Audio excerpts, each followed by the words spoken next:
What up, YouTube? Brokefarmer back for another video on this beautiful day, y'all. And I had a little situation. One set of my grow lights went out.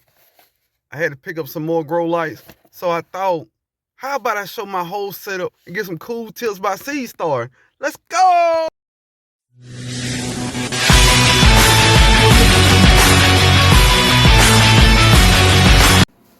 All right, the first thing I want to talk about is this rack.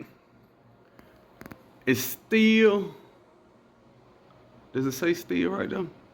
No, it don't say steel. But trust me, it's steel.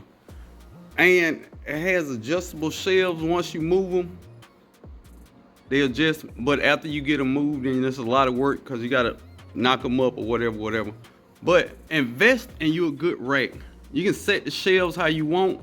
I got these shelves, probably the bottom shelf is 3 foot apart. Then I got the second shelf, probably 2 foot apart. And then I got my last shelf, I don't know,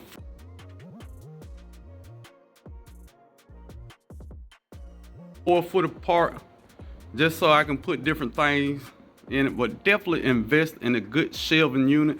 It's metal, so that means, you know, all the water you drop on it won't mess it up. And I don't know, I think it's best to sometimes purchase things one time and never have to purchase them again. My thinking, do what you feel, just my opinion. All right, so what kind of container to use? Now, I've used a lot of different containers in the past, and I'm gonna tell you my problems with it and the ones I like. All right, these are peat pods. Now, the reason I bought these are supposed to be biodegradable. Once you plant your plant in there, once it get mature and it's time to put it in the yard, you're supposed to plant the whole thing and it breaks down and it becomes organic matter. Sounds good, right? Sounds great. Yeah, but it takes about a year to break down.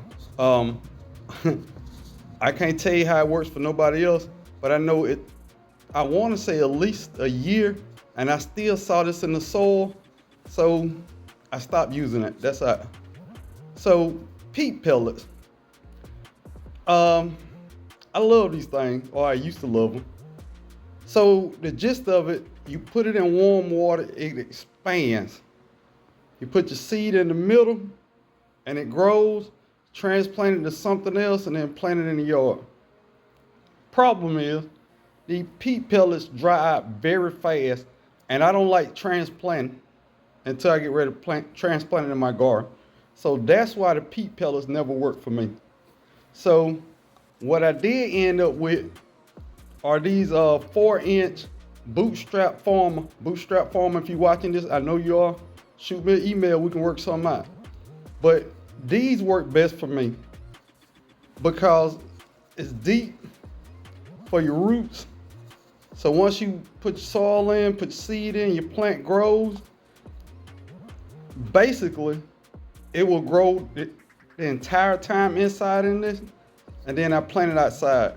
Once those roots get to the bottom of this, I know it's time to get outside, and that usually works perfect for me. And it's all in what you want to do and how you want to do business. For the way that I do indoor Seed Star, these 4-inch pots are perfect. Maybe a 5-inch would be better. That's your call. I can't tell you how to do your business. All right, just to piggyback off that container, I think these are 36 cells, or 1, 2, 3, 4, 5, 6, 7, 8, 9, 10. These are 40 cell trays, and they fit directly into that. And it comes with something to put on the bottom to hold the water in. But for me, that just works the best. It's also comes from Brokefarmer. It's really sturdy. I've had them for a year now, and I had some of them outside, and they still look perfect. So look into that. Yeah, these lights finally went out. I don't know. I got them really cheap. So, all right. This is what I got from Harbor Freight. Just real basic. They were $22, 2 feet long. Yeah, it ain't the best, but it'll last till I figure out what I want to add to it. This is just a clip-on light from Home Depot, it is hot to the touch. If you can help it, you do not want these. You do not want these. And I got a grow light bulb in here. This is a blue bulb from Home Depot, maybe $4. It's a really cheap setup. It's under $20 if you're just getting started. So I pulled this out because I have my Thomasville Centrain orange and I want to take care of it. And I got my blue ginger from Growing Together Nursery. So I want to pull these babies out just to make sure it has some really good light and a little heat behind it. All right, another grow light that I got early in my indoor seed starting career is these little, I call them tentacle lights because they flex out in the tentacles. That's what I think they look like anyway. But these are super cheap on Amazon. You can get these for maybe 16 bucks, no problem. But ideally they're not the best. The only color that comes is white, and I just pull them out if I got a whole bunch of stuff to start. But ideally that is not the grow light you want to go with. It will get the job done if you have it close enough to your seedlings.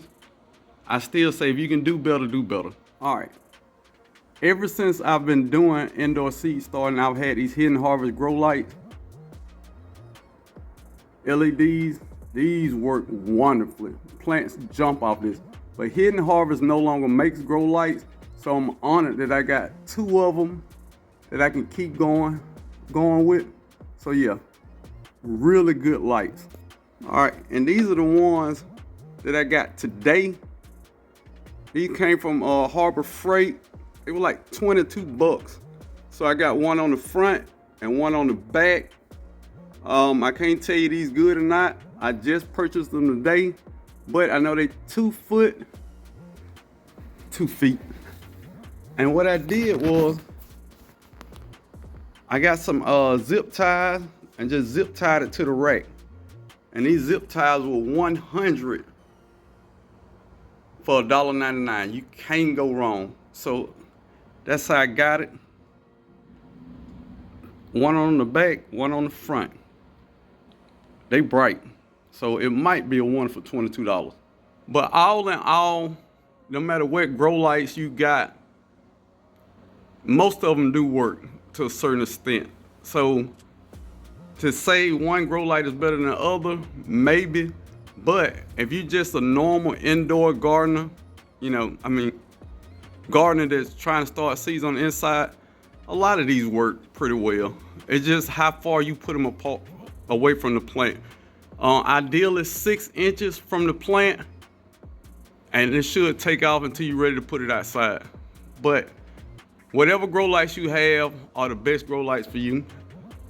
So go for it. One more thing about the grow lights. If you have a big window that gets a lot of direct sunlight, you probably can start some of your seeds in the window if you can't afford to get a grow light. Just try to see how it works. I've seen a lot of people do that with a lot of success. So try it, see what works for you.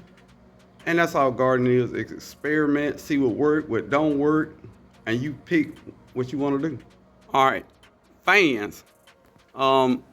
It's always good to have fans because it simulates wind outside, and when the wind is blowing on your plants, it makes the base stronger. I've tried it years without this fan, and it works okay. But I also have a ceiling fan in my man cave, so I don't know what effect that also has on it. But I have 2 of these fans for each rack that I start seeds on. Always good to have a fan blowing on them, make your plant stronger. It's a good idea. Just in general, it's a good idea to have a fan blowing on your starters. All right, first off, remember these are my opinions. Seed starting mix. I don't like conventional seed starting mix. I think it dries out way too fast. Last year was the first year I ever used seed starting mix, and unless you're somebody who's gonna be watching it every day, make sure it don't dry out, seed starter mix probably will work for you. For me, seed starter mix does not work.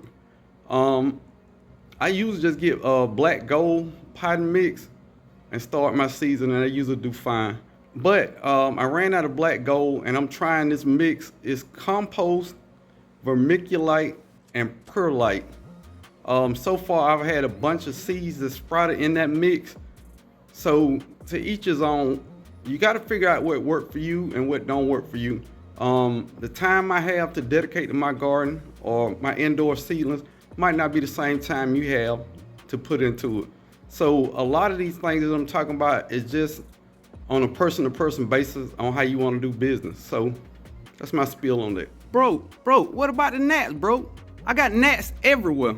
Well, look, nothing's perfect. I try these little sticky pads. They work for me, but of course they're not gonna get all the gnats. A lot of people say, hey bro, boil the soil, kill all the gnat eggs in there, but you're killing microbes too. A lot of people say different stuff about that. That's cool. Like I say, this is the Brokefarmer channel, and I'm gonna tell you my opinions on stuff. I don't boil my soil. I feel like it kills all the microbes in the soil. I don't want to kill all the microbes. So I pull out these sticky traps. They catch a couple of them, couple of them they don't. I don't care. I'm gonna deal with the gnats so I can get me some good food. But to each his own. That's what I do. So I have to keep it real to the people who watch my video and my channel. So yes, I would never boil my soil, ever. All right. How long do you keep your grow lights on? I use mine 10 to 12 hours.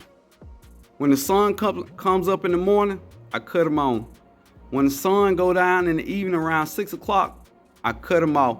Because these seasons do need dark time. I mean, you can't have these grow lights on 24 hours. It's just not how that works. If we mimicking nature when we starting our seeds on the inside or trying, you have periods of darkness. So if you have periods of darkness, this is what the plant's gonna get used to. So once you sit them out there, it's not gonna throw it off. 10 to 12 hours of sunlight, then cut your grow lights off. 10 to 12 hours of your grow light being on, then cut it off. When you wake up, turn it on. Go to bed, turn it off. Best way I can tell you how long to let your grow lights go. All right, when it comes to watering, this bootstrap tray, I just got this plastic piece. It's hard to see it, but it's a plastic piece at the bottom. And I just got it off a big thing of Jiffy peat pellet starting, and it fit right in there, and I laid it in there. So that's how I do that. Now, all these trays have holes in them. I just pour the water down at the bottom and let it suck it up from the bottom. That usually works for me. So spraying on the top, they say, Cosmo, fungus, gnats, and all that. I don't really care about that. That's to each their own. All right, I know a lot of people have the domes that go on top of these. That's cool. But if it ain't free, I'm gonna find something that works. So this is saran wrap plastic. It costs $1 at the Dollar Tree. So I wrap my seedlings up. As soon as they sprout, I move them over and let them go like that. Definitely, as soon as you see anything green sprout up, get it from under this plastic and go ahead and put it under the light so it can start growing well. And that's just how I do it. Once this row of seeds sprout, I'm gonna pull them out and move them over. Move them over to this row here, and then cover it back up with plastic. And I just keep doing that until I get them all loose. All right, this is what my seedling looking like. Also, I only start a few seeds on the inside. Tomatoes, peppers, moringa, and herbs. As you can see, using this method, my seeds are growing well. So I'm not just telling you one thing and doing something different. I'm growing in the exact method that I'm showing you. Also, just my opinion, bigger seeds, start them outside. You don't have to worry about transplant shock or anything of that nature. With the consideration of your growing days. If you live in a climate where you don't have that many growing days, you probably want to start every single seed on the inside to give you a jump start on the growing season. All right, y'all, that's gonna wrap up the video. Let me know what you think. As always, give me comments, what you think I could do better. I'm not probably gonna agree with most of it because I'm kind of set in my ways when it comes to seed starting. So yeah, I mean, all comments are good comments. But no matter whether you start seeds on the inside or not, make sure you grow something. Either way, it's an awesome way to live.